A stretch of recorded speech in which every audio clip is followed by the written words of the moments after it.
मित्र हो, गेल्या 70 वर्षांमध्ये म्हणजे साधारणपणे 72 वर्षांमध्ये जे राष्ट्र स्वतंत्र झाले दुसऱ्या महायुद्धानंतर त्यांची संख्या खूपच मोठी आहे.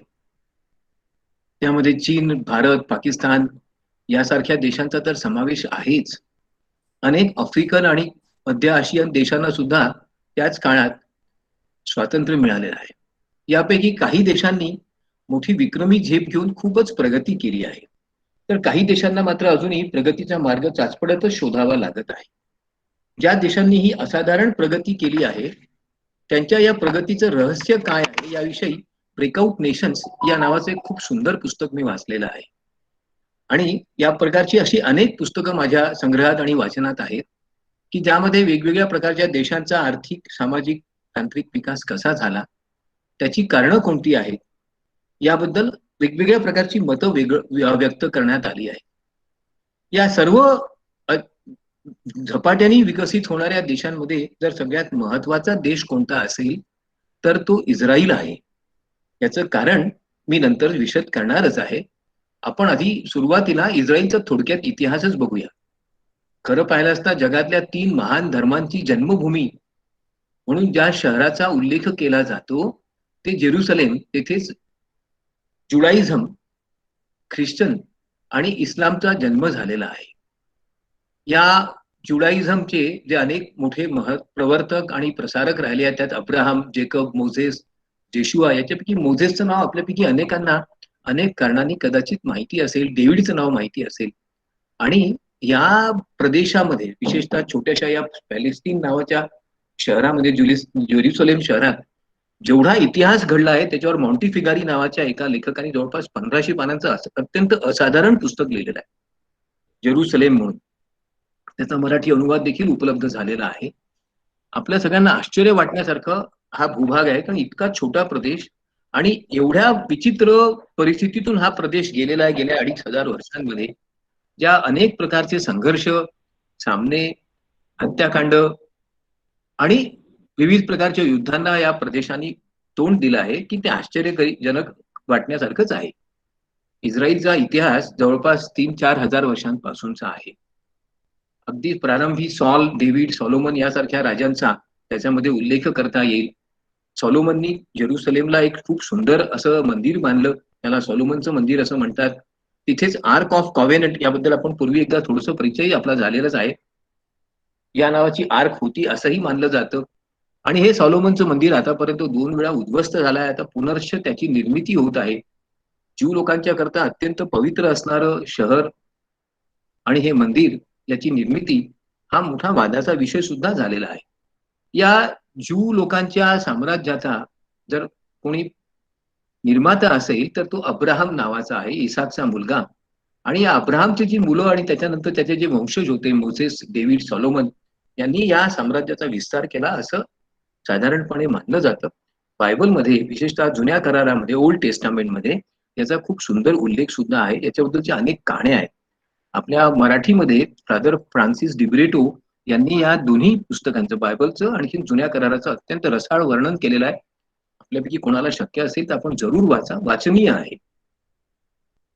आणि कदाचित काही लोकांनी तर एक चित्रपट काही वेळा पाहिला असेल, द 10 कमांडमेंट्स, सेसिल माइल्स या नावाच्या एका अत्यंत चलाख, चतुर आणखी पैशाचा योग्य वापर करू शकणाऱ्या हॉलिवूडच्या निर्मात्यांनी मोझेसवर निर्माण केलेला हा चित्रपट अत्यंत लक्षणीय आणि संस्मरणीय झालेला आहे.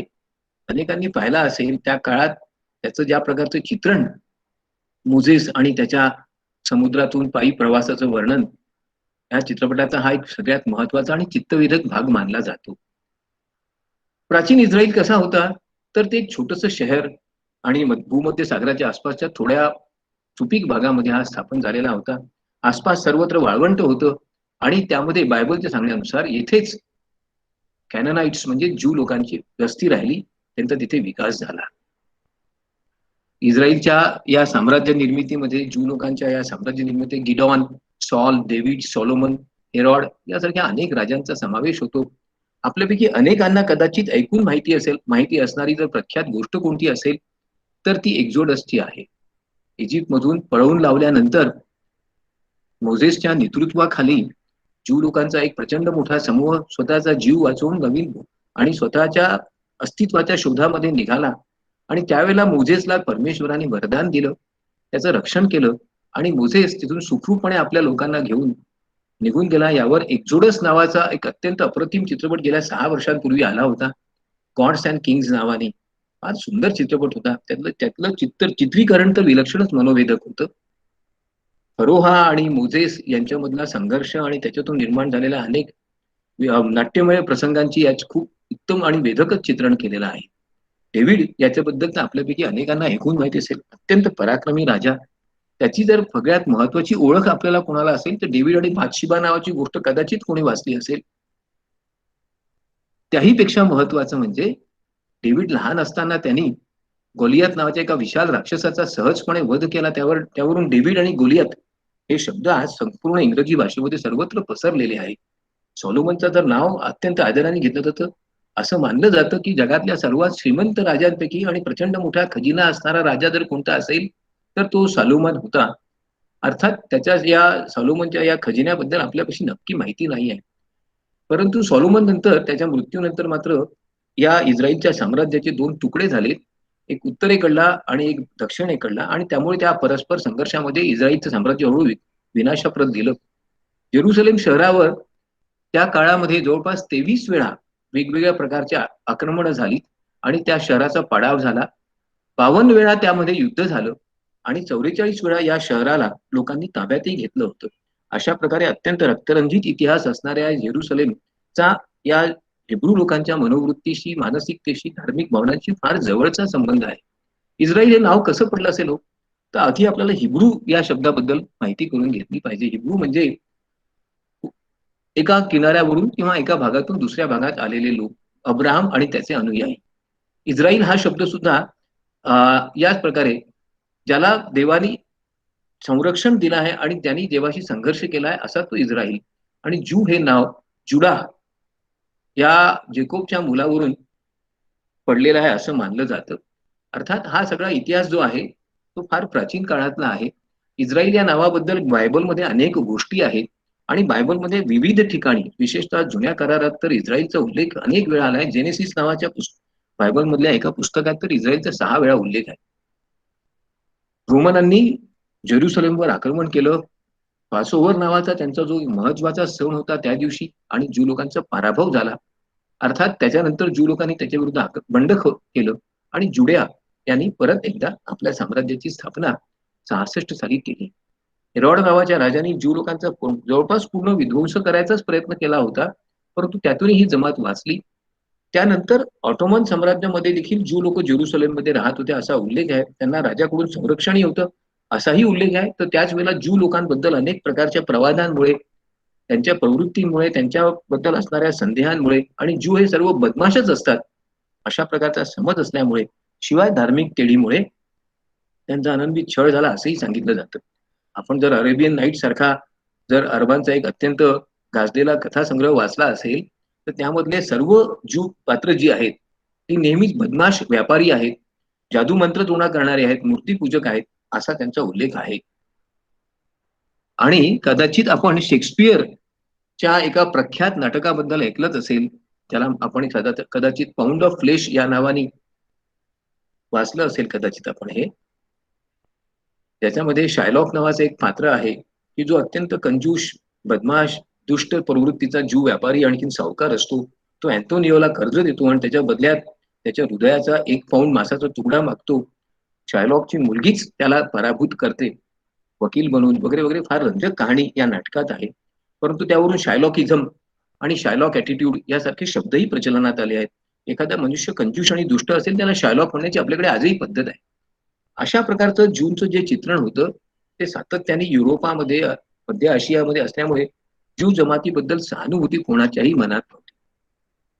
19व्या, 18व्या आणखी 17व्या शतकामध्ये ज्यू लोकांनी धर्मांतर केलं पाहिजे याच्याकरता वारंवार ख्रिश्चनांकडून प्रयत्न होत असत. ज्यू लोकही तितकेच कडवे असल्यामुळे ते वारंवार स्वतःचा जीव वाचवून वेगवेगळ्या प्रांतात, वेगवेगळ्या प्रदेशांमध्ये, देशांमध्ये पळून जात असत. जर्मनीतून स्पेनमध्ये, स्पेनमधून परत इटलीमध्ये, इटलीमधून रशियामध्ये असा त्यांचा एक देशोधडीचा प्रवास कायम चालूच राहिला. तरी सुद्धा ज्यू लोकांची एक प्रार्थना आणि एक मनाचा एक पक्का निश्चय होता, एक दिवस कधीतरी आम्ही जेरुसलेमला जाऊ, होली लँड, पवित्र भूमीमध्ये जाऊ आणि तिथे जाऊन आमच्या प्रार्थना व्यक्त करू. अशा प्रकारचा निर्धार, निश्चय करून ही जमात जगतच होती. ज्यू लोकांवर केवळ हिटलरनी अत्याचार केला आहे, जर्मनांनी अत्याचार केला आहे, असा आपला समज आहे. तो आपण जी काही माहिती वाचतो त्याच्या आधारावर आहे. परंतु रशियामध्ये, स्पेनमध्ये, फ्रान्समध्ये, इंग्लंडमध्ये या सर्वच देशांमध्ये ज्यू जमातीबद्दल अत्यंत तिरस्काराची आणि हेटाळणीची भावना होती आणि त्यांच्यावर वारंवार अन्याय होत होता. ही वस्तुस्थिती आहे. कदाचित आपल्याला एका गोष्टीबद्दल माहित नसेल तर थोडक्यात सांगितलंच पाहिजे. ती म्हणजे अल्फ्रेड ड्रेफ्युस नावाच्या एका माणसाबद्दलचं फ्रान्समध्ये घडलेलं प्रकरण. अल्फ्रेड ड्रेफसला एका खुनाच्या प्रकरणात गोवण्यात आलं आणि तो दोषी आहे असं ठरवण्यात आलं.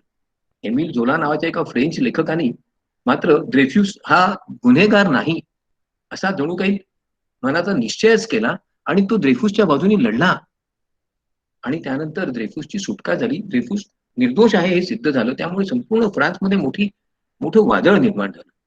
एमिल झोलाला त्या काळात हजारो धमक्या आल्यात की तू ज्यूच्या बाजूने लढतोस कसा. आणि त्या काळामध्ये आणि त्याच्या अगोदर आणि त्याच्यानंतर सुद्धा ज्यू लोकांची हत्याकांड केवळ जर्मनीतच नव्हे रशियात अधिक झालेली आहेत. हे कृपा करून आपण लक्षात घ्या. आणि त्यामुळे आपला स्वतंत्र देश असावा, आपण त्याच्याकरता प्रयत्न केले पाहिजेत असा विचार जर या लोकांनी मनाशी बांधला असेल उरल्या सुरल्या जमातीने, तर त्यात काही फारसं गैर नव्हतं. आणि एक दिवस त्यांचं ते स्वप्न दुसऱ्या महायुद्धानंतर अनेक कारणांमुळे पूर्ण झाली आहे. त्या कारणांचा इथे आज उल्लेख करणं मला शक्य नाही वेळेअभावी. परंतु एवढं सांगू इच्छितो की 14 मे 1948 साली डेव्हिड बेन गुरियन यांच्या नेतृत्वाखाली इस्रायलला स्वतंत्र राज्य म्हणून मान्यता मिळाली आणि त्याच दिवशी अमेरिकेचे राष्ट्राध्यक्ष हॅरी ट्रुमन यांनी सुद्धा इस्रायलला मान्यता दिली. इस्रायल हे आज ज्यू लोकांचं भूमध्य सागरातलं एक छोटंसं राष्ट्र आहे. एक देश म्हणून त्याचा जर विचार करायचा झाला तर त्याच्याबद्दलची माहिती पाहून आपल्याला धक्काच बसेल. 1980 साली त्यांच्या जेरुसलेम नावाच्या शहराला राजधानी म्हणून मान्यता मिळाली. त्यापूर्वी तेल अवीव ही राजधानी होती. आणि याचा वातावरण इतकं गरम आहे या भागाचं आणि सर्वत्र वाळवंटी प्रदेश आहे की एक प्रकारे अशा प्रकारच्या भूभागामध्ये राहून आपली उन्नती, आर्थिक विकास करण्याची कामना असणारा समाज असू शकतो. हे जर केवळ त्याचं भौगोलिक विवेचन आपण वाचलं तर आपल्याला क्वचितच खरं वाटेल. आणि असं असून सुद्धा गेल्या शतकामध्ये इस्रायल नावाच्या एका देशाने चमत्कार घडवून आणला आहे हे लक्षात घेण्यासारखं आहे. इस्रायलच्या निर्मितीमुळे भूमध्य सागरातील आणि भूमध्य आशियातील संपूर्ण एकंदरीतच भौगोलिक, राजकीय आणि आर्थिक परिस्थिती बदलून गेली. हा देश झाला हे एक आश्चर्य मानणारे आणि हा देश का असावा याच्याबद्दल प्रश्नचिन्ह निर्माण करणाऱ्या अनेक प्रकारच्या घटकांचा तिथे उपस्थिती होती आणि त्यातून संघर्ष होणं स्वाभाविक होतं. 48 साली जरी इस्रायल स्वतंत्र झाला तरी देखील त्याच्यानंतर स्वाभाविकपणे इजिप्त, जॉर्डन, सिरिया, लेबनॉन, इराक यासारख्या अनेक अरब प्रधान राष्ट्रांनी त्याचा विरोध केला आणि त्यातून अनेक वेळा संघर्ष झाला. तो भाग वेगळाच आहे. इस्रायलची आजची लोकसंख्या जवळपास 90 लाख आहे. एक देश म्हणून त्याचा जर विचार करायचा झाला तर महाराष्ट्राच्या 1/3 एवढं त्याचा फक्त भौगोलिक आकारमान आहे. आणि असं असून सुद्धा ओईसीडी नावाच्या प्रचंड शक्तिशाली आर्थिक संघटनेचा अत्यंत प्रभावी आणि विकसित देश म्हणून त्याचा उल्लेख करावा लागेल. जगामधल्या प्रगत देशांमध्ये सगळ्यात उत्तम अर्थव्यवस्था असणारा तो 31वा म्हणजे जीडीपीच्या तुलनेत 31वा देश आहे आणि जगातल्या अत्यंत प्रगत देशांमध्ये पहिल्या 10 मध्ये आज इस्रायलचा समावेश व्हायला लागलेला आहे. एकंदरीतच मध्य पूर्वमध्ये जेवढा भूभाग आहे त्याच्या 1% 1/8 एवढाच इस्रायलचा आकार आहे. 200 मैल लांब, 85 मैल रुंद. आता ही काही एखाद्या देशाची कल्पना असू शकते का हो? असं असून सुद्धा एवढ्या छोट्याशा भूभागामध्ये 90 लाख लोक अक्षरशः कोंडले आहेत आणि तरी सुद्धा त्यांनी मोठी प्रगती केली आहे. ही आश्चर्याची बाब आहे. कशी प्रगती केली आहे याची तुम्हाला काही निर्देशांक मला सांगणं आवश्यक वाटतं. आज आपण सगळ्यात महत्वाचा जर प्रगतीचा निर्देशांक कोणता मानत असू तर तो आहे ह्युमन डेव्हलपमेंट इंडेक्स, मानवी विकासाचा निर्देशांक. एक या निकषावर इस्रायलचा क्रमांक 0.91 म्हणजे अत्यंत पुढे गेलेला आहे. जगातल्या अशा प्रकारच्या निर्देशांकावर प्रगत असणाऱ्या देशांमध्ये इस्रायलचा क्रमांक 19वा आहे, भारताचा 136वा आहे. यावरून आपल्याला या दोन देशांची तुलना करायची इच्छाच होत असेल तर आपण करायला हरकत नाही. अनेक निकषांवर इस्रायल विलक्षण झपाट्याने पुढे गेलेला आहे. उत्तम प्रकारच्या संस्था असतील, औद्योगिक आणि आर्थिक संरचना असेल, आरोग्य असेल, उच्च शिक्षण असेल, बाजाराची कार्यक्षमता असेल, श्रमिकांची कार्यक्षमता असेल, वित्तीय सेवा असतील, तांत्रिक विकास असेल, व्यवसायाची गुणवत्ता असेल, या सर्व याच्यात तो पहिल्या 5 किंवा पहिल्या 10 क्रमांकामध्येच कुठेतरी रेंगाळत आहे. आणि एवढंच नव्हे, तर आज युनायटेड नेशन्स संयुक्त राष्ट्र संघाने अत्यंत प्रगत देश, अत्यंत विकसित देश या श्रेणीमध्ये इस्रायलचा समावेश केलेला आहे. जगातल्या सर्वाधिक उत्पन्न असणाऱ्या देशांमध्ये त्याचा समावेश होतो. खरं पाहिलं असता जिथे भूमी पूर्णपणे वाळवंटी आहे, जिथे नदी नावाची वस्तू नावापुरतीच आहे, कुठल्याही प्रकारची खनिज नाही, इंधनासाठी तेल नाही, असं असताना अत्यंत अधिक उत्पन्न असणारा देश या श्रेणीत येण्याकरता इस्रायलने काय केलं, हा आर्थिक चमत्कार आपण समजून घ्यायला हवा, असं मला मनापासून वाटतं. आणि त्या भूमिकेतूनच हे सादरीकरण मी करत आहे. एखाद्या देशाची आर्थिक प्रगती किती वेगाने होत आहे हे जर ओळखायचं असेल, तर त्या देशावर जगातल्या सर्व गुंतवणूकदारांचा किती विश्वास आहे, हा सगळ्यात महत्वाचा निकष मानला जातो. इस्रायल या निकषावर दुसऱ्या क्रमांकावर आहे अमेरिकेनंतर. आणि त्यानंतर चीन, कॅनडा वगैरे सारख्या देशांचा समावेश होतो. इस्रायलने हा जो क्रमांक मिळविला आहे, तो खरोखरच कौतुकास्पद आहे. त्याबरोबर मला एक गोष्ट तुम्हाला सांगितली पाहिजे. भारताचा समावेश 2013 सालापर्यंत यामध्ये पहिल्या 10 मध्ये नव्हता. आता मात्र भारताने बरीच मोठी झेप घेतलेली आहे. भारत 5व्या क्रमांकावर आहे. इस्रायलची जी अर्थव्यवस्था आहे ही साधारणपणे मुक्त स्वरूपाची आहे. आणि एखाद्या देशामध्ये व्यवसाय करण्याचं स्वातंत्र्य आणि सुलभता या निकषावर आज इस्रायल 35व्या क्रमांकावर आहे. ही फार मोठी महत्वाची बाब आहे, कारण त्यामुळे अनेक देशातून सातत्याने या देशामध्ये वेगवेगळ्या प्रकारची गुंतवणूक होत आहे. चीन आणि अमेरिका या 2 देशांना सोडलं तर 3ऱ्या क्रमांकावर इस्रायलला सगळ्यात अधिक प्राधान्यक्रम असणारा देश म्हणून गुंतवणुकीकरता स्वीकारलं जात आहे. इस्रायलची जर आपण श्रेणी पाहिली तर जगातल्या सर्वोत्कृष्ट देशांमध्ये 35व्या क्रमांकावर आहे व्यवसाय करण्याच्या दृष्टिकोनातून. तर विकसित देशांमध्ये पहिल्या 10 मध्ये आहे. सगळ्यात महत्वाची बाब म्हणजे या देशात कोणत्याही प्रकारच्या खाणी नाहीत, परंतु हिऱ्यांना पैलू पाडणे, त्यांना रंग देणे, त्यांना वेगवेगळ्या प्रकारची चकाकी आणणं, याचं जगातलं सर्वात मोठं बाजारपेठ जर कुठे असेल तर ती इस्रायलमध्ये आहे. हिरे तिथे खाणीत नाही तयार होत. साऊथ आफ्रिकेमधून तिथे येतात, तरी सुद्धा त्याचा सगळा व्यवसाय करण्याचं केंद्र मात्र इस्रायलच आहे. ही गोष्ट आपल्याला थोडीशी आश्चर्यजनक सुद्धा वाटू शकते. सातत्याने भांडवल वेगवेगळ्या देशातून प्राप्त करणे आणि गुंतवणूकदारांचा विश्वास प्राप्त करणे या निकषावर ज्या गतीने इस्रायल पुढे गेला आहे, त्याचा एक छोटासा आलेख इथे मी गेल्या 15 वर्षांचा ठेवलेला आहे. त्यावरून असं लक्षात येईल की अत्यंत झपाट्याने या देशाकडे लोक आपला पैसा गुंतवायला वेगवेगळ्या कंपन्या, वेगवेगळ्या संस्था, वेगवेगळे उद्योग तयार आहेत, तत्पर आहेत. याचा अर्थ असा की या देशाची आर्थिक प्रगती फार झपाट्याने आणि फार योग्य दिशेने होत आहे. इस्रायल हा व्यवसायाच्या क्षेत्रातला आज नेता मानला जातो. का बरं? याचं कारण असं आहे की वेगवेगळ्या प्रकारच्या तंत्रज्ञानांचा त्यांनी खूप चांगल्या प्रकारे विकास केला आहे. आपल्या देशामध्ये, जगामध्ये वेगवेगळ्या प्रकारचे नैसर्गिक आपदा येतात, वेगवेगळ्या प्रकारची संकटे येतात. त्यांच्यावर मात करण्याकरता लागणारं सर्वोत्कृष्ट तंत्रज्ञान, डिझास्टर मॅनेजमेंट ज्याला म्हणतात, आपदा व्यवस्थापन, हे इस्रायलनी निर्माण केलं आहे. वेगवेगळ्या प्रकारच्या उपकरणांची निर्मिती करण्यामध्ये इस्रायल फार वेगाने पुढे गेला आहे. जगात कुठेही भूकंप झाला, पूर आले, तर त्याच्याकरता त्यांच्या त्या त्या सर्व संकटांवर मात करण्याकरता इस्रायलमधूनच तंत्रज्ञानाची आयात करावी लागते. गंमत म्हणजे जे दिव्यांग आहेत अशा लोकांना योग्य प्रकारे संगीताचा, चित्रपटांचा आनंद आणि घेता यावा याच्याकरता लागणाऱ्या थिएटर्सच्या तंत्रज्ञानाची निर्मिती इस्रायलनीच केलेली आहे. इस्रायलमध्ये स्टारबक्स यासारख्या कॉफी हे केंद्र असणारी म्हणजे हॉटेल्स म्हणा, वाटल्यास उपहारगृह म्हणा, नाहीत. याचं कारण असं की इस्रायल मधल्या स्वतःच्या त्यांच्या देशांतर्गत असणाऱ्या उपहारगृहांचा दर्जा इतका उत्तम आहे की मॅकडोनाल्ड किंवा स्टारबक्स सारख्या कंपन्या तिथे व्यवसायाकरता येण्याची हिंमत सुद्धा करू शकत नाही. एक प्रकारे विदेशी कंपन्यांना आपल्या देशापासून जिथे नको तिथे दूर ठेवण्याकरता स्वदेशी तंत्रज्ञानाचा, स्वदेशी वस्तू आणि सेवांचा दर्जा वाढविण्याचं जी अलौकिक कामगिरी या देशाने केली आहे, त्यावरून आपण काही धडे घेण्यासारखेच आहे. इस्रायलचं वैशिष्ट्य काय आहे हो? इस्रायलचे काही वैशिष्ट्ये आपण लक्षात घेतली पाहिजे. एक तर इस्रायलचा समाज आणि त्याची संस्कृती याबद्दल आपण पुढे थोडक्यात पाहणारच आहोत. दुसरी महत्वाची बाब म्हणजे त्यांची अत्यंत प्रखर सशक्त अशी अर्थव्यवस्था. देशातल्या प्रत्येक व्यवसायाला, उद्योगाला उत्तेजन मिळावं याकरता सतत तत्पर असणारं आणि पुढाकार घेणारी शासन व्यवस्था. जगात आपण नेहमीच पहिलं राहिलं पाहिजे प्रत्येक क्षेत्रामध्ये, याच्याकरता कार्य करणाऱ्या वेगवेगळ्या प्रकारच्या उद्योग आणि व्यावसायिक संस्था. आणि सगळ्यात महत्वाचं म्हणजे आपला देश हा निर्मिती, संशोधन आणि विकास या कार्यात प्रथम राहायला पाहिजे, याच्याकरता कार्य करणाऱ्या वेगवेगळ्या संस्था. इस्रायलचं जे वातावरण आहे ते अत्यंत प्रतिकूल आहे. पाण्याचं अत्यंत दुर्भिक्ष आहे. पावसाचं प्रमाण 2 ते 4% 4 इंच एवढं आहे. आपल्या देशामध्ये साधारणपणे सरासरी 24 इंच पाऊस पडतो. इस्रायलमध्ये 4 इंच. तरी आपल्या देशात ज्या प्रकारचं पाण्याचं दुर्भिक्ष आहे, तसं इस्रायलमध्ये नाही. याच्याबद्दल जरा थोडा विचारच करायला हवा.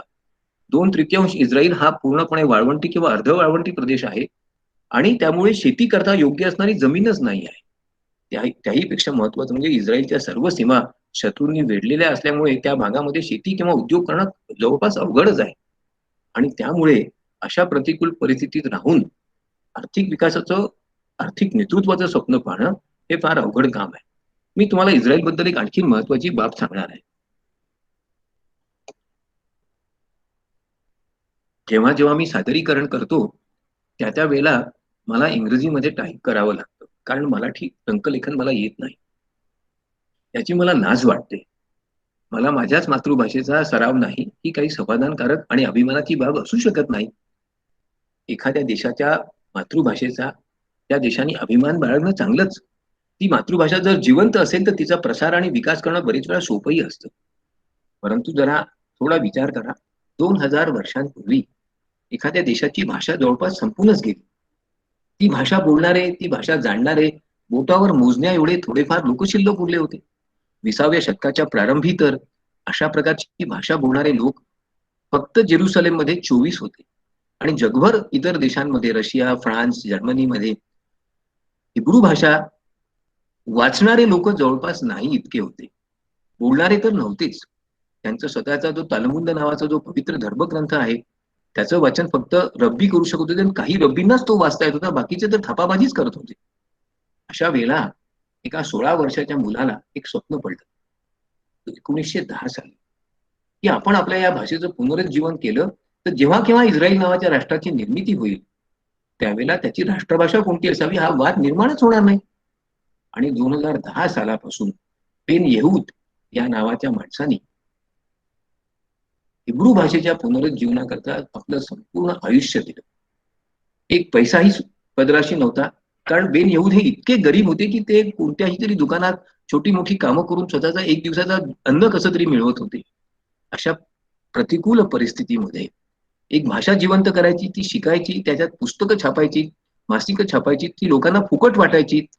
हा सगळा लष्करच्या भास्करी भागण्याचा मूर्खपणा कोण करेल बरं? परंतु यहूद यांच्या दृष्टीने हाच शहाणपणा होता.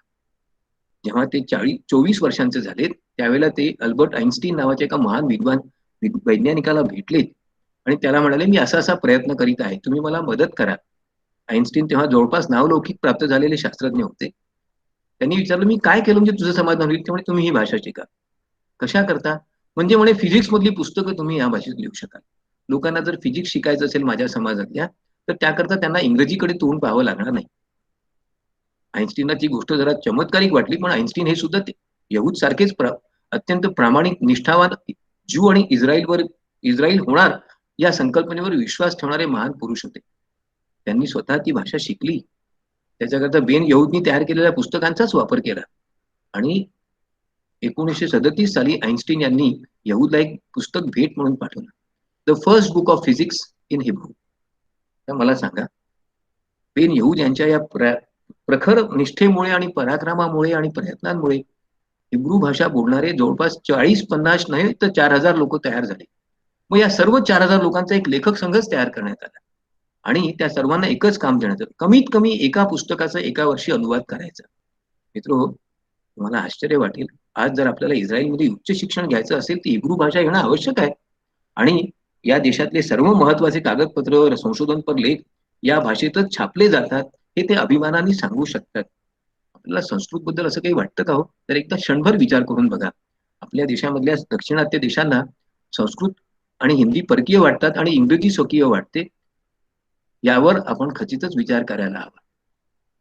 इस्रायलच्या यशाचं दुसरं महत्वाचं कारण जर कोणतं असेल तर ते होतं गुणवत्तेवर असाधारण श्रद्धा.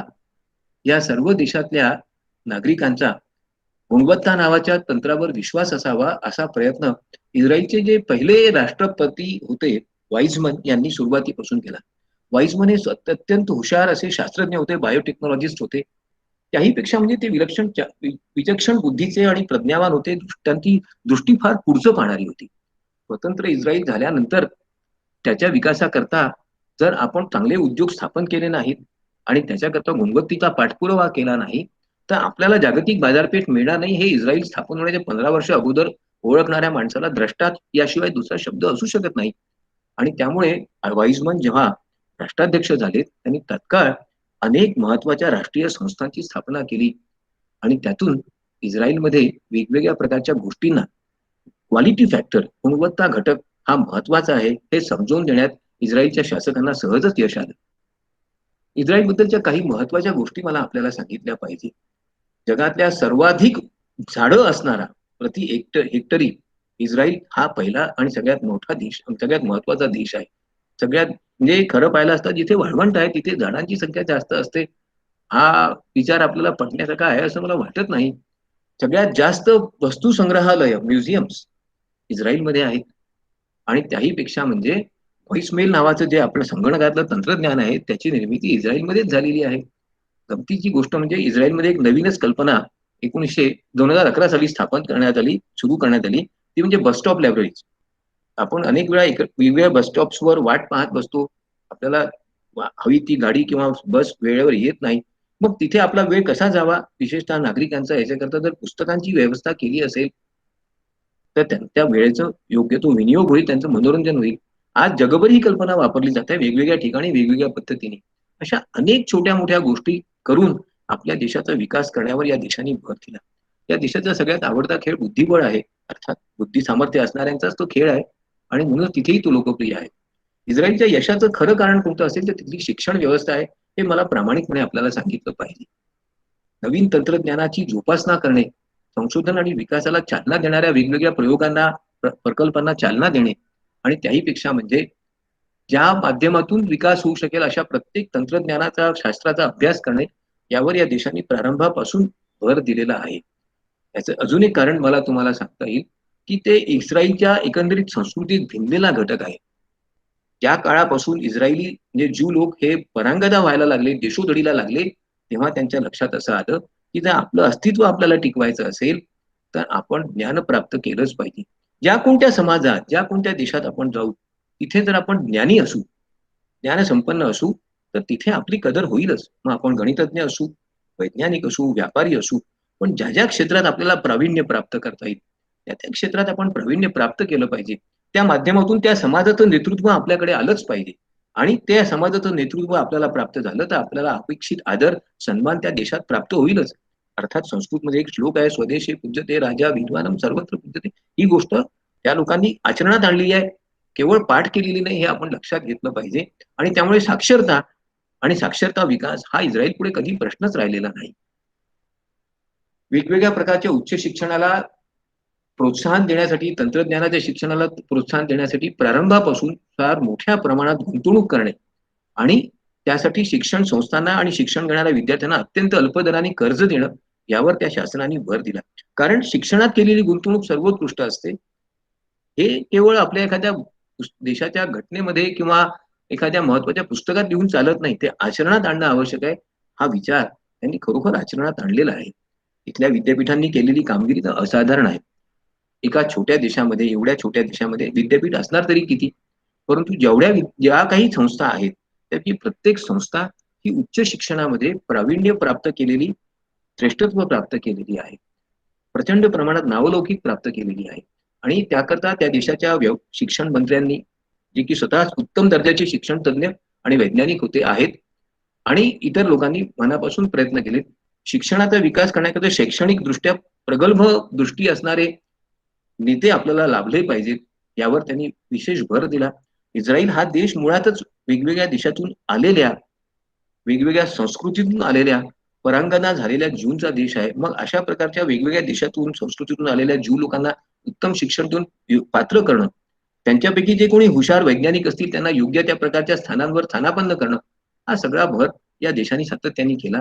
त्यातून इस्रायलला आर्थिक, सामाजिक वेगवेगळ्या प्रकारचे लाभ देखील प्राप्त झाले. त्याबद्दल आपल्या मनात संशय असायला नको. विज्ञान आणि तंत्रज्ञानाच्या क्षेत्रात इस्रायलने आज जगातल्या सर्वोत्कृष्ट आणि सर्वात प्रगत देश म्हणून नावलौकिक प्राप्त केलेला आहे. आपण जर ब्लूमबर्ग या इनोव्हेशन या संस्थेबद्दल ऐकलं असेल तर त्यांचा एक ब्लूमबर्ग इनोव्हेशन इंडेक्स आहे. त्याच्यामध्ये जगातला 5वा सर्वाधिक प्रगत आणि संशोधनपर विकास करणारा देश म्हणून इस्रायलचा लौकिक केला जातो. तर ज्या जगातल्या वैज्ञानिक आणि संशोधनपर कार्यामध्ये सर्वाधिक निर्मिती करणारा 13वा देश म्हणून इस्रायलचा लौकिक आहे. फार मोठ्या प्रमाणात वैज्ञानिक आणि विचार प्रवर्तक लेखांची या देशात निर्मिती होते. नवीन नवीन शोधांना चालना देणारे संशोधनपर लेख प्रकाशित केले जातात. त्यामुळे ज्या उत्तम ग्रंथालय आहेत वेगवेगळ्या जगातल्या विद्यापीठांची, त्यामध्ये ज्यू लोकांनी, इस्रायली लोकांनी प्रकाशित केलेल्या जर्नल्सचा आवर्जून समावेश करावा लागतो. इस्रायली वैज्ञानिकांबद्दल सांगायलाच पाहिजे. त्याच्याबद्दल पुढे थोडं सविस्तर सांगणारच आहे. एवढ्या छोट्या देशांनी अवघ्या 70 वर्षात जवळपास 15 नोबेल पुरस्कार प्राप्त केलेले आहेत. वेगवेगळ्या क्षेत्रात, विशेषतः रसायनशास्त्रामध्ये, संगणकामध्ये, भौतिकशास्त्रामध्ये, गणितामध्ये या देशांनी फारच मोठा नावलौकिक कमविला आहे. संरक्षण तंत्रज्ञानाचा आणि विज्ञानाचा विकास करण्याकरता त्यांनी घेतलेली जी हनुमान उडी आहे ती तर लक्षणीयच आहे. इस्रायलचा एकंदरीतच संशोधनपर विकास कसा झाला आहे हे 4 निर्देशांकांवरून आपल्या लक्षात येईल. संशोधनपर कार्य करणाऱ्या संशोधन संस्थांच्या गुणवत्ता अत्यंत श्रेष्ठ दर्जाची आहे. संशोधन आणि विकासावर फार मोठ्या प्रमाणात खर्च केला जातो. प्रति व्यक्ती पेटंटची संख्या खूप जास्त आहे आणि तंत्रज्ञानामध्ये विदेशी गुंतवणूक या देशात फार मोठ्या प्रमाणात झालेली आहे. इस्रायलचं एक आणखीन वैशिष्ट्य तुम्हाला मला सांगितलं पाहिजे की हा सगळा विकास जर करायचा असेल तर केवळ याच्याकरता संशोधनपर संस्थांनी काम करून चालत नाही. लहान मोठ्या स्तरावर काम करणारे छोटे मोठे वैज्ञानिक असतील, तंत्रज्ञ असतील, विज्ञानाचे विद्यार्थी असतील, उद्योजक असतील, या सर्वांना प्रोत्साहन देऊन त्यांच्याकडून नवीन कल्पनांची निर्मिती करणे, तिचा व्यावसायिक उपयोग करणे आणि त्या माध्यमातून उद्योगांचं संशोधनपर कार्याचं मोठं जाळं प्रस्थापित करणं हे त्या देशाकरता अत्यंत आवश्यक होतं. आपल्याला आश्चर्य वाटेल, 5,500 पेक्षा अधिक स्टार्टअप एकक या देशामध्ये आहेत. त्यापैकी 500 तर जेरुसलेम शहरातच आहेत. त्यांना 1 बिलियन पेक्षा अधिक अमेरिकन डॉलर्सचं अर्थसहाय्य मिळालं आहे. वेगवेगळ्या मोठ्या संस्था, उद्योग, कंपन्या यांच्याद्वारे त्यांना वित्त सहाय्य नियमितपणे केलं जातं. त्याला सहज भांडवल, व्हेंचर कॅपिटल म्हणतात. आणि त्यामुळे इस्रायलचा संशोधनावरचा होणारा खर्च वाढतच आहे. आज तो 4.3 आपल्या सकल राष्ट्रीय उत्पादनाच्या जवळपास 4.5% खर्च करतो. असं करणारा हा जगातला सर्वात महत्वाचा पहिला आणि प्रथम क्रमांकाचा देश आहे. जेवढ्या कंपन्या नॅसडॉकवर रजिस्टर्ड आहेत, पंजीकृत आहेत, त्यापैकी सगळ्यात जास्त दुसऱ्या क्रमांकाच्या कंपन्या केवळ इस्रायलमध्ये आहेत. या सर्वांवरून त्याचा एकंदरीत संशोधनाचा आवाका आपल्या लक्षात यायला पाहिजे. चांगल्या प्रकारचं आणि दर्जेदार संशोधन होण्याकरता शिक्षण आणि कौशल्य यांची अत्यंत आवश्यकता असते. केवळ छोटे मोठे एकक स्थापन करून चालत नाही, तर तिथे नियमितपणे नवीन संशोधन, नवीन उत्पादनांची निर्मिती झाली पाहिजे. आणि याकरता तिथल्या विद्यापीठांनी अनेक प्रकारचे उपक्रम स्वतः पुढाकार घेऊन सुरू केले आहेत. विद्यापीठे, संशोधन संस्था आणि उद्योग यांच्यामधलं सहकार्याचं, समन्वयाचं वातावरण खचितच कौतुकास्पद आहे. आपल्या देशात आता स्टार्टअप इंडिया नावाची योजना सुरू झाली आहे. ती कल्पना आपण तिथूनच उचलली आहे, हे लक्षात घेण्यासारखं आहे. अनेक संशोधनपर संस्था या देशांनी स्थापन केल्या. आज ज्या गोष्टींचा प्रामुख्याने नवीन जगाचा तंत्रज्ञान म्हणून उल्लेख केला जातो, अशा आर्टिफिशियल इंटेलिजन्स, कृत्रिम बुद्धिमत्ता प्रणाली, अवकाशशास्त्र, कृषीशास्त्र यांचं जे अग्रक्रमाने होणारं संशोधन आहे ते मुख्यत्वे करून इस्रायलमध्ये होत असतं. आणि त्याच्यात सहकार्य देणारे देश जर कोणते असतील तर अमेरिका, जर्मनी, फ्रान्स, इटली, आणखीन इंग्लंड सारखे आहेत.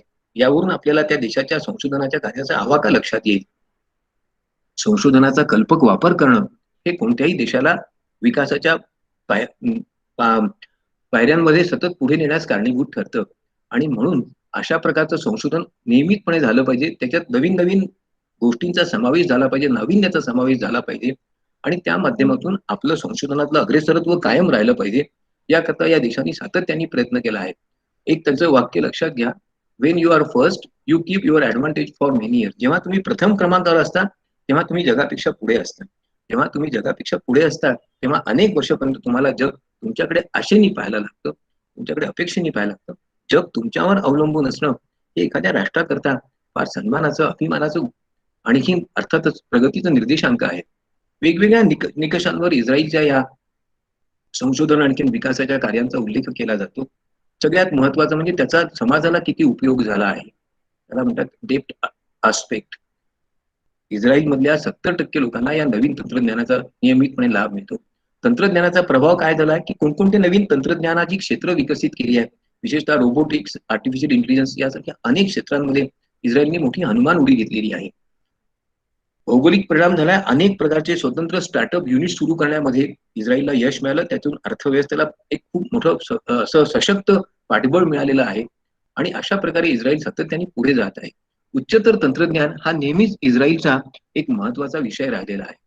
विशेषतः उत्पादनांच्या निर्मितीमध्ये, हिरे आणि मौल्यवान धातूंच्या वस्तूंच्या निर्मितीमध्ये, कृषी क्षेत्रात, पर्यटन क्षेत्रात आणि वाहतूक क्षेत्रात इस्रायलने अनेक नवीन प्रकारच्या तंत्रज्ञानाचा विकास केलाय.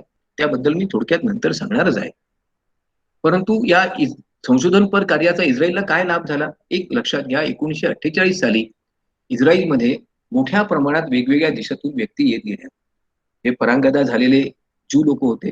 त्यापैकी बहुतेक लोक अत्यंत सुशिक्षित होते, कर्तबगार आणखी कुशल होते, तयार झालेले होते. या सर्वांचा इस्रायलने खूप कल्पकपणे वापर करून घेतला. विशेषतः रशियातून पळून आलेले जे ज्यू होते त्यांचा तर खूपच वापर केला. नैसर्गिक संसाधनांची अपर्याप्तता, सातत्याने होणाऱ्या संरक्षण विषयक समस्या यामुळे आपलं जर अस्तित्व टिकवून ठेवायचं असेल तर आपण नवीन काहीतरी केलं पाहिजे. आपल्या अस्तित्वाला पूरक, सहाय्यक आणि संरक्षक अशा वस्तूंची निर्मिती आणि संशोधन आपण केलं पाहिजे.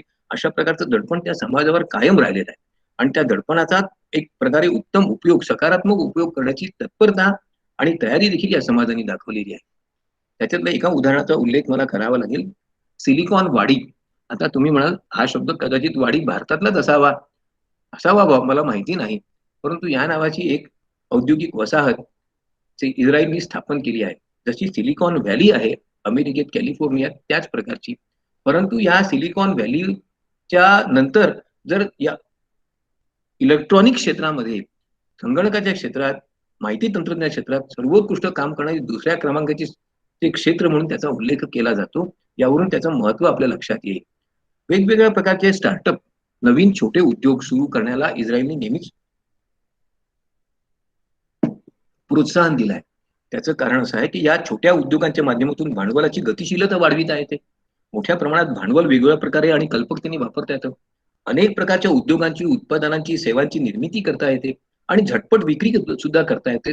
असा उद्योग बंद करायचा झाला तर त्याला फारसा प्रयासही करावा लागत नाही आणि त्यामुळे अशा प्रकारच्या छोट्या उद्योगांच्या माध्यमातून नवीन तंत्रज्ञानाचा विकास, नवीन उत्पादनांचा विकास, नवीन कल्पनांचा विकास यावर त्यांनी भर दिला. शासन, नागरिक, शिक्षण संस्था, उद्योग यांच्यामध्ये पूर्ण सहकार्य असलं पाहिजे असा प्रयास झाला आणि म्हणून आज इस्रायलला स्टार्टअप नेशन म्हणून आपण ओळखतो सुद्धा. वेगवेगळ्या प्रकारच्या संशोधन केंद्रांची स्थापना करण्यावर इस्रायलने नेहमीच भर दिलेला आहे. आजच्या घटकेला 350हून अधिक वेगवेगळ्या प्रकारच्या संशोधन संस्था इतक्या छोट्या प्रदेशात कशा कार्य करत असतील. खरं पाहिलं तर हे कोडच आहे.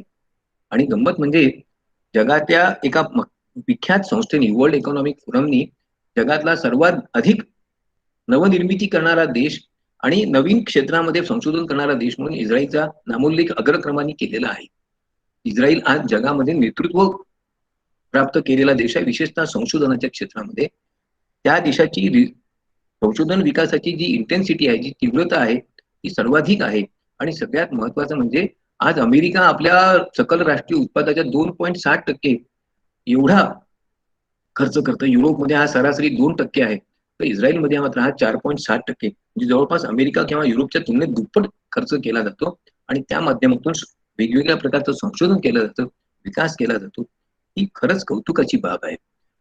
गुंतवणुकीच्या बाबतीत, संशोधन विकास कार्यावर गुंतवणूक करण्याच्या बाबतीत इस्रायल पहिल्या क्रमांकावर आहे आणि त्यानंतर दक्षिण कोरिया आहे.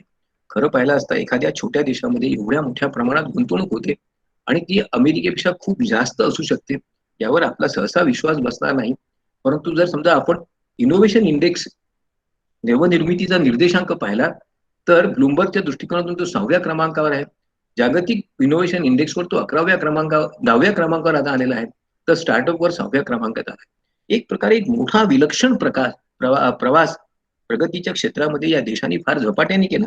हनुमान उडी हा शब्द जर वापरायचाच असेल तर तो इथे नक्कीच वापरता येईल. याला म्हणून इनोव्हेशन नेशन, नवनिर्मिती करणारं राष्ट्र असं म्हटलं जातं. वेगवेगळ्या क्षेत्रामध्ये काय काय निर्माण केलं हो.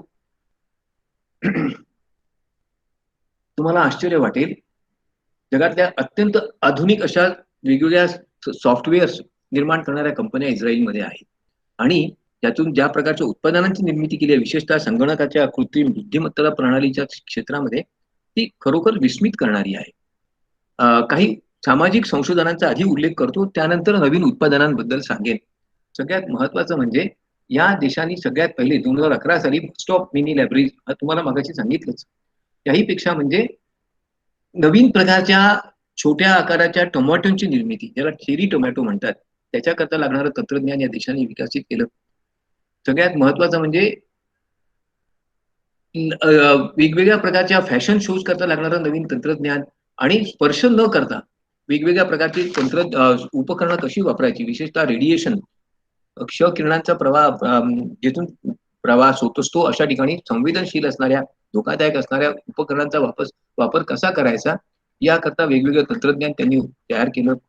वैद्यकीय क्षेत्रात तर यांनी केलेली भरारी खचितच आश्चर्यजनक आहे.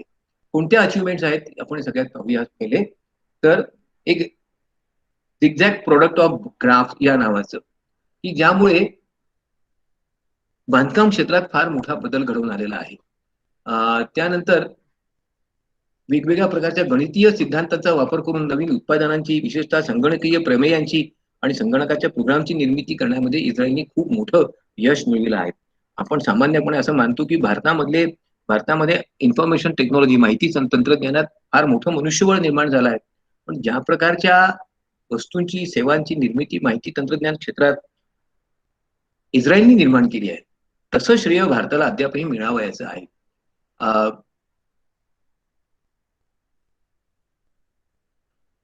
ड्रीप इरिगेशनच्या क्षेत्रात इस्रायलने सगळ्यात पहिले मोठे महत्वाचे संशोधन घडवून आणलं, बदल घडवून नवीन उत्पादनं शोधून काढली. सोलर म्हणजे सौर ऊर्जेच्या क्षेत्रात नवीन प्रकारच्या उपकरणांचा, तंत्रज्ञानाचा विकासही इस्रायलने प्रथम केला. आपण ज्या प्रकारचे कीबोर्ड्स कम्प्युटरमध्ये, टॅबलेटमध्ये वापरतो, त्याच्यामध्ये लेसर प्रोजेक्शन कीबोर्डची निर्मिती इस्रायलने पहिल्यांदा केली. आयर्न डोम बद्दल आपण आता काल परवा वाचलं असेल, त्यामुळे ते बरंच प्रकाशातही आलेलं आहे. त्याची निर्मिती प्रथमतः इस्रायलने केलेली आहे. वेगवेगळ्या प्रकारचे क्वासी क्रिस्टल्स, आभासी स्फटिक, त्यांची निर्मिती इस्रायलने केली. त्याबद्दल त्यांच्या एका शास्त्रज्ञाला नोबेल पुरस्कार देखील मिळाला आहे.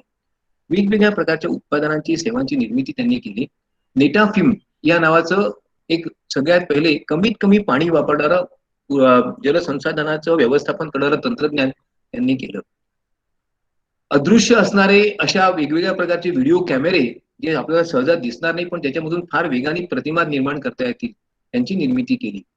त्याही पेक्षा महत्वाचं म्हणजे आरोग्याच्या दृष्टीने मनुष्याच्या शरीरामधल्या वेगवेगळ्या कॉम्प्लिकेशन्सला, अडचणींना समजून घेण्याकरता लागणारं लेझर तंत्रज्ञान त्यांनी निर्माण केलं. हृदयविकाराच्या रोगांवर उपकारक असणारा कार्डियाक अल्ट्रासाऊंड सिस्टीम त्यांनी तयार केली. सिटी स्कॅन ज्यांना म्हणतो, तेही त्याची निर्मितीचं श्रेयही त्यांनाच द्यायला पाहिजे. वेगवेगळ्या प्रकारचे मेसेंजर्स, अनेक प्रकारची उत्पादनं केली. USB फ्लॅश ड्राईव्ह आपण अनेक लोक वापरत असाल आज, त्याची निर्मिती इस्रायलने केलेली आहे. इस्रायलच्या हैफा इंटेल लॅबोरेटरीमध्ये झालेली आहे. आपण कदाचित इलेक्ट्रॉनिक डिक्शनरीज आज संगणकामध्ये वापरत असाल आपल्या, त्यांची निर्मिती त्याचं श्रेय देखील इस्रायलला दिलं जातं. जगातल्या अनेक भाषांमध्ये एकाच भाषेतल्या शब्दांचं भाषांतर सहजासहजी करण्याचं श्रेय असणारी ही डिक्शनरी जी आहे, हा जो शब्दकोश आहे इलेक्ट्रॉनिक, त्याची निर्मिती त्यांनीच केलेली आहे. लेझर कीबोर्डची निर्मिती त्यांनी केली आहे. व्हर्च्युअल कीबोर्डची निर्मिती त्यांनी केलेली आहे. त्याही पेक्षा म्हणजे महत्वाचं म्हणजे नवीन प्रकारचे सॉफ्टवेअर्स तयार केले आहेत, की ज्याच्यामुळे आपल्याला चेहरा आणि डोळा यांचं वेगवेगळ्या प्रकारे यांची माहिती संग्रहित करता येईल आणि त्यावरून एखाद्या व्यक्तीचा चेहरा कसा आहे, त्याच्या डोळ्यांची रचना कशी आहे, ऑप्टिकल, याच्याबद्दलचं नेमकं आकलन आपल्याला करता येईल. वेगवेगळ्या प्रकारचे नेव्हिगेशन सिस्टीम आणि एक महत्वाचे VCU या नावाचं एक तंत्रज्ञान त्यांनी तयार केलं, की ज्यामुळे एखाद्या माणसाबद्दलच्या खऱ्या प्रतिमा अगदी कमीत कमी वेळात, रिअल टाइम मध्ये, वास्तविक वेळात आपल्याला शोधून काढता येतील आणि त्यावरून त्या माणसाचं अस्तित्व, व्यक्तिमत्व याचा सहज अंदाज घेता येईल. सौर ऊर्जेच्या क्षेत्रामध्ये त्यांनी सुपर आयर्न बॅटरीज तयार केलं, 2 तास केलं ना आज, गवत काढलं तिकडल्या. आता उद्या परवा इकडच्या काढून घेतो. हॅलो, बोलू नका प्लीज, बोलू नका हो. सौर ऊर्जा असणाऱ्या बॅटरीज त्यांनी तयार केल्या की ज्याच्यामुळे आज आपल्याला अनेक ठिकाणी अशा प्रकारच्या बॅटरीज नेता येतात आणि त्या फार मोठ्या आकाराच्या असू शकतात. त्यामुळे ऊर्जेचा प्रश्न सोडवणं अत्यंत सुलभ झालेला आहे. डिफेन्स संरक्षणाच्या क्षेत्रात इस्रायलने केलेली कामगिरी तर केवळ आश्चर्यजनकच आहे. अनेक प्रकारची नवीन शस्त्र, नवीन प्रकारचे तंत्रज्ञान, नवीन प्रकारचे आयुध निर्माण करण्यामध्ये इस्रायलला फार मोठं यश मिळालं आणि त्यामधून अनेक प्रकारच्या अशा संरक्षण विषयक तंत्रज्ञानाची निर्यात करणारा एक प्रमुख देश म्हणून इस्रायलचा आज उल्लेख केला जातो. भारतासारखे आज अनेक देश आज पूर्णपणे इस्रायलवर नवीन तंत्रज्ञानाकरता अवलंबून आहेत, हे आपल्याला लक्षात घेतलं पाहिजे. कोणकोणत्या प्रकारच्या तंत्रज्ञानाचा विकास केला तर आयर्न डोम हे असं तंत्रज्ञान आहे की ज्यामुळे एखादं मिसाईल मारल्यानंतर ते हवेतच त्याला विध्वंस त्याचा करता येईल, त्याला विनाश करता येईल. ट्रॉफी नावाचं असं एक वाहन त्यांनी तयार केलं की ज्यामुळे सहजपणे आपल्याला युद्ध क्षेत्रावर एका ठिकाणून दुसऱ्या ठिकाणी प्रवास करता येईल, जाता येईल. एरो 3 नावाचं एक anti ballistic missile defence system, missile हवेतच उद्ध्वस्त करणारं एक तंत्रज्ञान त्यांनी विकसित केलं. डेव्हिड स्लिंग या नावाच्या तंत्रज्ञानाचा गेल्या युद्धामध्ये त्यांनी फारच प्रभावीपणे 2012 मध्ये वापर केला की ज्यामुळे वेगवेगळ्या प्रकारचे ड्रोन्स असतील, मिसाईल्स असतील, हवेत असताना किंवा जिथून निघाले असतील त्या निघण्याच्या स्थानापासून त्यांचा प्रवास, त्याचं पूर्ण आकलन होऊन त्याचा विनाश करण्याची यंत्रणा त्यांना विकसित करता आली. ड्रोन्स, आपण आज या शब्दाबद्दल सगळ्यांना परिचयच आहे. अनेक प्रकारच्या ड्रोन्सच्या निर्मितीचं श्रेय इस्रायलला दिलं जातं आणि जगातला सर्वाधिक ड्रोन्सचा निर्यात करणारा देश, जवळपास 60% ड्रोन्सची निर्मिती आणि निर्यात केवळ इस्रायलद्वारे केली जाते.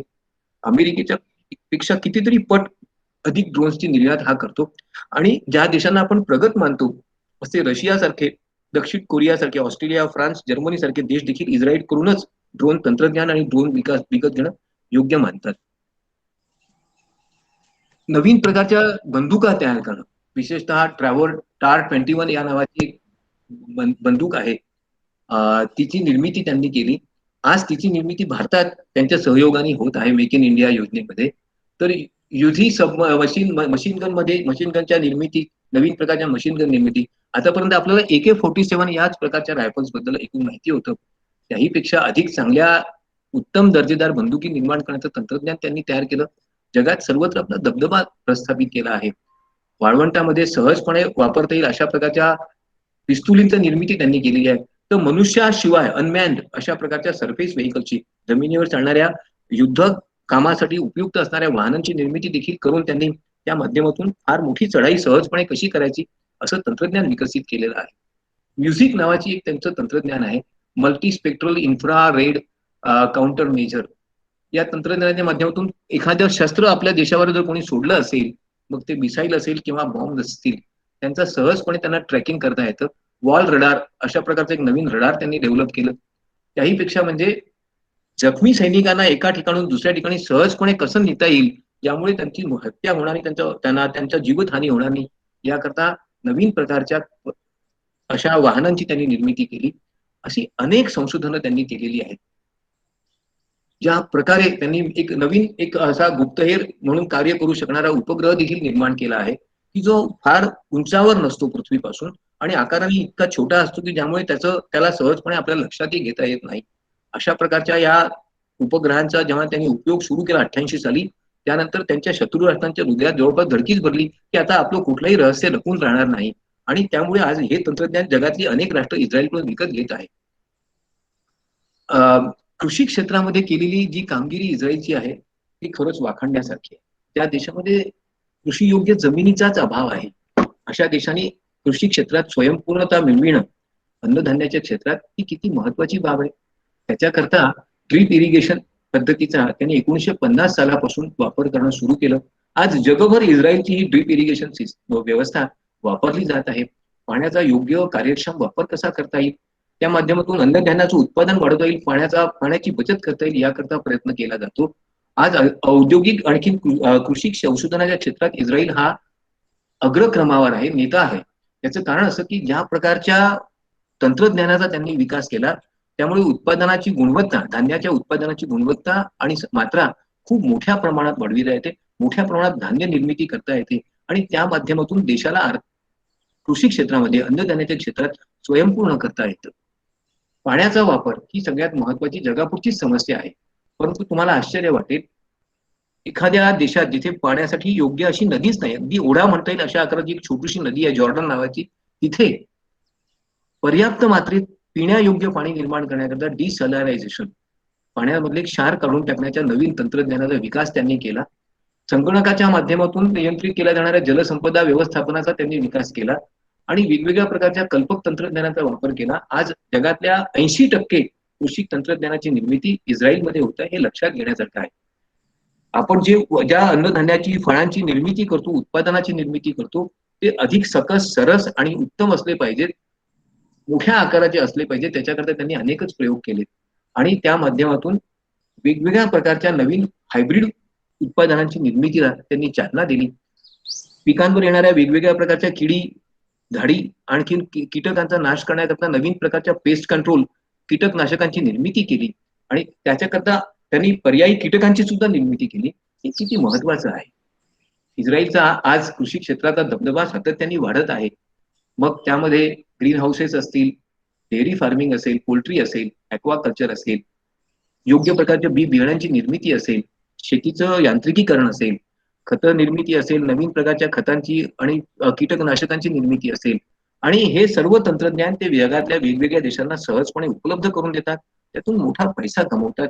एखाद्या देशाने आर्थिक दिशा संपन्न होण्याकरता, आपली प्रगती करण्याकरता उपलब्ध साधनांचा किती कल्पकपणे वापर करू शकतो एखादा देश, याचं हे एक उत्तम उदाहरण आहे.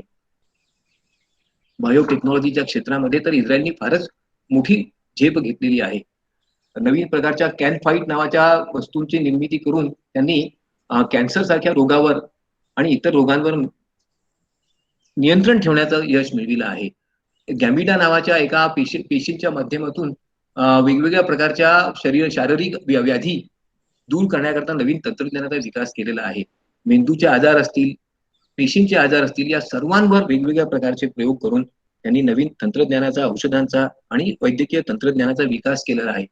जगातला सगळ्यात छोटा व्हिडिओ कॅमेरा निर्माण करण्याचं श्रेय इस्रायलला दिलं जातं आणि आज तो जगभर वापरला जात आहे. चांगल्या प्रकारचे इमेजिंग सिस्टीम्स तयार करण्याकरता, विशेषतः शरीरामधले व्याधी तपासण्याकरता अत्यंत सूक्ष्म दर्जाच्या कॅमेऱ्यांची निर्मिती करण्याकरता पिलकॉम नावाचं तंत्रज्ञानही त्यांनी निर्मित केलेलं आहे. आज जग हे आधुनिक तंत्रज्ञानाचं आहे, विशेषतः माहिती तंत्रज्ञान, संगणक आणि रोबोट्सचं आहे. मग अशा प्रकारचे नवीन चालणारे रोबो तयार करणं, त्या रोबोटचा कृषी उद्योग क्षेत्रात वापर करणं, जिथे कुठे मनुष्यबळाची पर्याप्तता नाही तिथे त्यांचा वापर करणं आणि त्या माध्यमातून, त्या रोबोटच्या माध्यमातून उत्पादनांची, सेवांची गुणवत्ता टिकवून ठेवणं, उत्पादनाचा खर्च कमी करणं, या सर्व क्षेत्रात इस्रायलला यश मिळालेलं आहे. इस्रायलच्या बाबतीत आणखीन एक महत्वाची गोष्ट सांगायची म्हणजे तिथल्या लोकांनी केलेली असाधारण शैक्षणिक आणि संशोधनपर कामगिरी.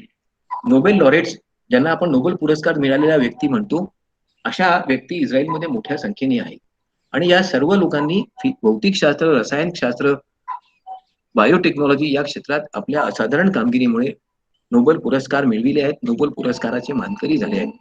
महत्वाची गोष्ट म्हणजे हे सर्व लोक तिथल्या विद्यापीठामध्ये प्राध्यापक म्हणून काम करतात आणि असं करताना आपण आपले विद्यार्थी त्याहीपेक्षा चांगले निर्माण व्हावे यावर भर देतात. कदाचित या गोष्टीवरून आपल्याला असं करण्यात आत्मचिंतन करायची आवश्यकता नाही का? जीव जमातच मुळात अत्यंत हुशार आणि कल्पक मानली जाते. तुम्हाला आश्चर्य वाटेल, अमेरिकेतले जेवढे नोबेल पुरस्कार विजेते आहेत त्यापैकी 127 हे ज्यू वंशाचे आहेत. इंग्लंडमध्ये 15, रशियामध्ये 10, इस्रायलमध्येच 12 आणि जर्मनीत 13, एकंदर 270 नोबेल पुरस्कार मिळणारे व्यक्ती या ज्यू वंशाच्या आहेत. यावरून आपल्याला त्यांच्या बुद्धिमत्तेची, त्यांच्या अभ्यासू वृत्तीची, परिश्रम करण्याच्या तत्परतेची आणि एखादी गोष्ट जिद्दीने पूर्ण करण्याची जी क्षमता आहे त्याचं नेमकं आकलन होईल. मग इस्रायलच्या या यशाचं रहस्य काय आहे? केवळ सैन्य आहे का हो? केवळ सैन्यामुळे ते आपल्या आसपासच्या परिसरावर आपला दबदबा टिकवून आहेत का? उत्तर आहे खचितच नाही. त्यांचं शासन खूप उत्तम दर्जाचं आहे म्हणून असं आहे का? हेही उत्तर फारसं योग्य होणार नाही. त्यांच्यापाशी खूप मोठ्या प्रमाणात पैसा आहे, बहुराष्ट्रीय कंपन्या आहेत, त्यांना अमेरिकेची खूप मदत मिळाली आहे, यामुळे असं झालंय का? हेही उत्तर कदाचित सत्यापासून दूर जाणारं असेल. त्यांनी वेगवेगळ्या प्रकारच्या उद्योगपतींकडून, व्यक्तींकडून नेहमी जगभरातून पैसा मिळविला आणि तसा त्यांच्याकडे तो भरभरून आला, त्यामुळे त्यांना हे यश मिळालं आहे का? या तथ्यांश जरी असला तरी हे उत्तरही पर्याप्त नाही. नवीन लहान उद्योजकांना प्रोत्साहन दिलं, संशोधनाला प्रोत्साहन दिलं, दर्जेदार शिक्षणाला प्रोत्साहन दिलं आणि त्या माध्यमातून त्यांनी हे यश मिळवलंय का? कदाचित हे उत्तर अधिक बरोबर आहे. एखादा देश केवळ पैसा असला म्हणजे सधन होऊ शकेल, परंतु संपन्न होऊ शकत नाही. त्या देशामध्ये इन्फ्रास्ट्रक्चर संरचना निर्माण करता येईल, पण बुद्धिमत्तेचा विकास होऊ शकत नाही. बुद्धिमत्ता आणि कल्पकता ही मनुष्यबळातून, चांगल्या मनुष्यबळातून निर्माण होते, चांगल्या शिक्षणातून निर्माण होते. तत्पर आणि अत्यंत प्रामाणिक आणि निष्ठावान असणाऱ्या व्यक्तींमधून, अभ्यासू वृत्तीच्या प्राध्यापकांमधून आणि विद्यार्थ्यांमधून निर्माण होते. ते खरं इस्रायलचं यश आहे. त्याला आपण विनाकारण त्याला कमी लेखून चालणार नाही. इस्रायलला काही गोष्टींमध्ये नेहमीच एक लाभ मिळाला आहे. तो म्हणजे सगळ्यात महत्वाचा म्हणजे त्यांचं ज्ञान क्षेत्रातलं जी संरचना आहे ती अत्यंत उत्तम आहे. विद्यापीठांची संख्या कमी आहे, परंतु विद्यापीठांचा दर्जा मात्र सर्वोत्कृष्ट आहे. प्रामाणिकपणा आहे. आपण अभ्यास करून पुढे जाऊ शकतो या विषयावर श्रद्धा आहे आणि हा अभ्यास आपण मेहनत करून केला पाहिजे. त्याकरता आपण सातत्याने स्पर्धेत राहिलं पाहिजे. नवीन तंत्रज्ञानाची, नवीन विचारांची, नवीन अध्ययन क्षेत्रांची निर्मिती केली पाहिजे. यावर अधिक भर या देशाने दिलेला आहे आणि म्हणून इस्रायलचं खरं यश कशात आहे तर शिस्तीमध्ये आहे. त्या देशात शिस्तीचं प्रमाण किती आहे याचा करता एक विनोद सांगितला जातो की सातत्याने वस्तूंची कमतरता असल्यामुळे एक व्यक्ती फार कंटाळून गेला आणि अखेर त्यांनी निर्णय घेतला की आज जाऊन मी इस्रायलच्या राष्ट्राध्यक्षाचा खूनच करतो आणि म्हणून तो घरून पिस्तूल घेऊन निघाला. तो जेव्हा राष्ट्राध्यक्षांच्या निवासापाशी पोहोचला तेव्हा त्यांनी पहिला तिथे एक मोठी रांग होती. त्यांनी समोरच्या माणसाला विचारलं, कशा करता उभे आहे? तर तू म्हणे, तू कशा करता आलास? म्हणे, मी यांचा खूनच करायला आलो आज. म्हणे, आम्ही पण त्याच्याच करतो. पण रांगेत उभा राहा बाबा तू आधी. तुझा नंबर येईल तेव्हा तू विचार कर. एखाद्या देशामध्ये शिस्तीबद्दल किती प्रामाणिक आदर असू शकतो, राष्ट्रीयत्व नावाची भावना किती प्रबळ असू शकते, याचं हे उत्तम उदाहरण आहे. इस्रायलच्या यशाचं खरं कारण जर काय असेल तर ते केवळ नवीन तंत्रज्ञानाची निर्मिती नाही, तशी तर ती अमेरिकेतही होत आहे. खूप प्रचंड प्रमाणात पैसा आहे, तसा तो सौदी अरेबियापाशी सुद्धा आहे. खूप उत्तम दर्जाचं इन्फ्रास्ट्रक्चर, औद्योगिक संरचना आहे, तशी ती इतर अनेक देशांमध्ये आहे. त्याही पेक्षा महत्वाचं म्हणजे प्रखर राष्ट्रभक्ती, राष्ट्राभिमान, स्वदेश, स्वधर्म, स्वाभिमान यांच्याबद्दल असणारी जाज्वल्य निष्ठा. आपण या देशाच्या निर्मितीकरता इथे आलो आहोत आणि या देशाच्या प्रगतीकरता आपलं योगदान असलं पाहिजे, हा विश्वास तिथल्या प्रत्येक नागरिकामध्ये आहे. इस्रायलमधल्या विरोधी पक्षाचे नेते सुद्धा देशावर आलेल्या संकटानंतर देशाच्या राष्ट्राध्यक्षाबरोबर उभे राहतात, असं आपल्याला वारंवार दिसून आलेलं आहे. आणि म्हणून देशाची खरी शक्ती कशात आहे तर ती नागरिकांमध्ये आहे. सुबुद्ध, प्रखर राष्ट्रभक्ती असणाऱ्या सुजाण आणि शिस्तप्रिय प्रामाणिक नागरिकांमध्ये आहे. त्यांच्या मनात अभ्यासाबद्दल, ज्ञानाबद्दल श्रद्धा आहे. ज्ञान निर्मितीची आस्था आणि इच्छा आहे. असे लोकच देशाची निर्मिती करू शकतात. इमर्सन नावाच्या एका अमेरिकन कवीनी त्याचं वर्णन फार योग्य शब्दात केलं आहे. Not gold but only men can make a people get great and strong. Men who for truth and honour sake stand fast and suffer long. Brave men who work while others sleep, who dare while others fly, they build a nation's pillar deep and lift them to the sky. खरं आहे. शेवटी देश कशातून निर्माण होतो?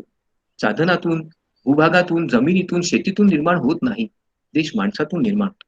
जोपर्यंत हा देश आपला आहे, आमचा आहे आणि आम्ही या देशाकरता आहोत अशी भावना आहे तोपर्यंत देश असतो. या देशाचे तुकडे झाले पाहिजेत म्हणजे आम्हाला आनंद होईल. या देशाचे तुकडे करण्याकरता आम्ही शत्रूंना बोलवू म्हणजे आम्हाला सत्ता मिळू शकेल, असा विचार करणारे लोक जिथे असतील त्या देशाच्या विकासाची कल्पना आणि कामना करणं हा मूर्खपणा आहे. आणि म्हणून इस्रायलकडून आपण काही गोष्टी तर नक्कीच शिकल्या पाहिजेत.